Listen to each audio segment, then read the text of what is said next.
வலது கை வந்து இடது மூலையை ஆக்டிவேட் பண்ணும், இடது கை வந்து வலது மூலையை ஆக்டிவேட் பண்ணும். 2 கையும் கட்டிட்டு உட்காந்துட்டா அங்கே அவ்வளோ நேரம் பேசுறது எல்லாமே அங்கே புரிஞ்ச மாதிரி இருக்கும்.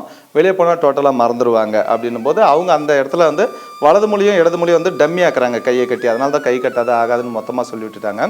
ஸோ அப்போ என்ன விஷயம்னா 100% வந்து படிக்கக்கூடிய குழந்தைகள் பசங்க வந்துட்டு அது 10th இருந்தாலும் சரி, +1 +2 இருந்தாலும் சரி, உங்களுடைய இடது கையை அந்த டேபிளில் வந்து ஊன்றி படிங்க. 1.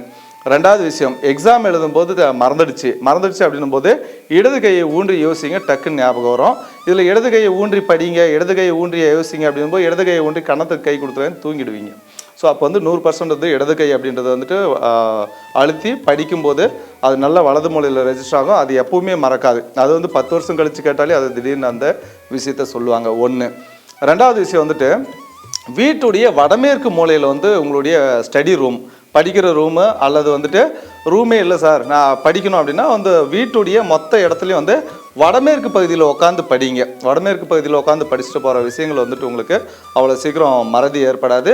வடமேற்கு மூலையில் உட்காந்து படிக்கும்போது நல்லாவே வந்து அது மனனமாகும். எளிதாக ஒரு டைம் பார்த்தா போதும். அது வந்துட்டு மனசு வந்து ஆசிலேஷன் இருக்கணும். மனசு வந்து ஒருநிலைப்பட்டிருக்கணும். மனசு சம்மந்தப்பட்ட இடம் வடமேற்கு அப்படின்னு பேர். ஸோ அந்த இடத்துல உட்காந்து படிக்கும்போது மனசு ஒரு நிலையாக இருக்கும்.